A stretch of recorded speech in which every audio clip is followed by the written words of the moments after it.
Le deuil d'un enfant, une épreuve déchirante pour Lolita Tchama. En 2022, Lolita Tchama, la fille de la célèbre actrice Isabelle Huppert, a vécu l'un des pires cauchemars qu'une mère puisse traverser, la perte d'un enfant. Enceinte de son deuxième bébé, elle a dû accoucher prématurément à seulement 5 mois et demi de grossesse. Malgré les efforts acharnés du corps médical, son fils Kolya n'a survécu que 12 jours après sa naissance avant de rendre son dernier souffle. Un drame insoutenable que la comédienne de 40 ans a courageusement couché sur le papier dans un livre poignant J'ai regardé la nuit tomber, paru le 2 mai dernier. Une manière pour elle d'exorciser sa douleur, même si comme elle l'a confié sur France Inter, le deuil est un chemin semé d'embûches dont on ne guérit jamais totalement. Face à cette tragédie, Lolita Tchama a pu compter sur un précieux soutien pour l'aider à remonter la pente, celui de son fils aîné Gabriel, âgé de 10 ans seulement. Avec une maturité déconcertante pour son jeune âge, l'enfant a su trouver les mots justes pour réconforter sa mère meurtrie et l'aider à accepter l'impensable. Lorsque désespérée, Lolita Tchama a évoqué vouloir rejoindre son fils dans les étoiles, Gabriel lui a adressé des paroles d'une sagesse confondante. Il faut accepter la vie et trouver la voie dans les choses. Même s'il n'est pas là physiquement, tu as fabriqué Kolya, et si est déjà une grande chose de l'avoir fabriqué. Maman arrête, il est là Kolya. Des mots d'une profondeur saisissante de la part d'un garçon à peine âgé d'une décennie. Comme l'a souligné Lolita Tchama, émue aux larmes, les enfants sont toujours incroyables. On se demande toujours comment ils traversent le chaos avec autant de panache et de force. La comédienne ne tarit d'ailleurs pas d'éloges sur le réconfort que lui a apporté son aîné dans ses heures sombres. Ça a été le cas de mon fils, qui m'a dit des choses même dans les moments les plus noirs. Si est tellement gorgé de vie, tellement incroyable qu'évidemment ça m'a sauvé. Il ne le sait pas, il ne se rend pas compte mais oui, si est un pouvoir de consolation l'enfant. Si est assez inouï. Le témoignage de Lolita Tchama met en lumière une vérité essentielle, la force et la résilience insoupçonnées dont peuvent faire preuve les plus jeunes face aux pires épreuves. Alors que l'on pourrait croire les enfants fragilisés par un drame familial, si est bien souvent l'inverse qui se produit.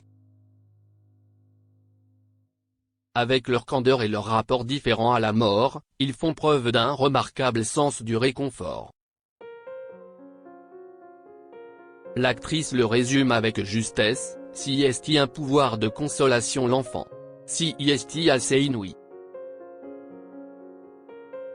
Une capacité à apaiser les peines, à redonner goût à la vie qui force l'admiration chez les adultes eux-mêmes confrontés aux affres du deuil. Le cas de Gabriel, apportant réconfort et sagesse à sa mère terrassée par la douleur, en est l'illustration saisissante.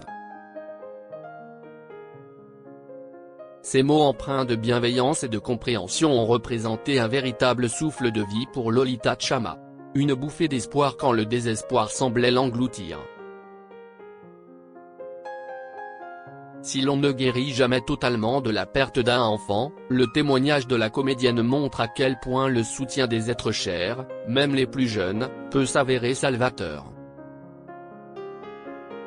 En ces heures de ténèbres, la lueur des mots de Gabriel a réussi à éclairer la voie à suivre pour sa maman endeuillée. Un cadeau inestimable. Au-delà du drame personnel vécu par Lolita Tchama, son récit soulève également une question sociétale, celle du tabou encore persistant autour de la mort des tout-petits.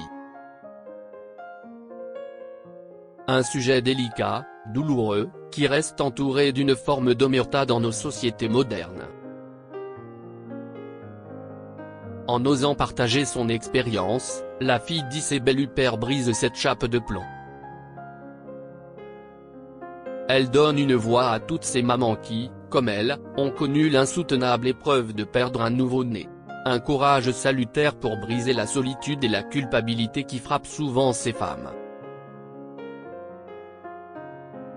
Car le deuil périnatal reste un sujet longtemps négligé par notre société focalisée sur la célébration de la vie. On préfère détourner le regard plutôt que d'affronter ce douloureux revers. Pourtant, des milliers de familles sont chaque année confrontées à cette terrible réalité en France. En témoignant, Lolita Tchama leur offre une caisse de résonance, une occasion de ne plus se sentir incomprise ou jugée. À l'heure où le tabou sur les fausses couches commence enfin à se fissurer, CIST un nouveau pan qui s'ouvre vers plus de considération pour ces drames longtemps tus.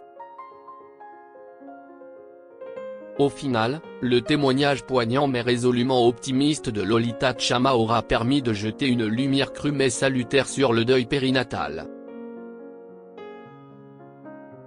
En partageant son expérience déchirante de la perte de son fils Kolya à seulement 12 jours de vie, l'actrice de 40 ans a brisé un tabou trop longtemps entretenu.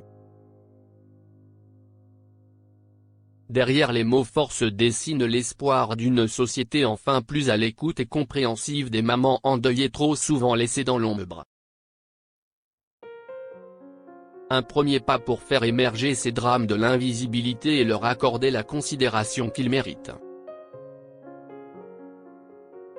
Mais le récit de Lolita Tchama est aussi un hymne à la vie, à la résilience et à la force du lien maternel. Malgré les ténèbres, elle a su puiser dans l'amour inconditionnel de son fils aîné Gabriel la lumière pour remonter la pente. La preuve, s'il en était besoin, que même les plus jeunes recèlent des trésors de sagesse pour aider à traverser les pires orages. Un message d'espoir pour toutes ces femmes meurtries par un deuil périnatal. Un chemin de renaissance que Lolita Tchama souhaite tracer, pour elle mais aussi pour ces milliers d'autres mamans en souffrance. Afin qu'elles ne soient plus jamais seules pour affronter l'inacceptable.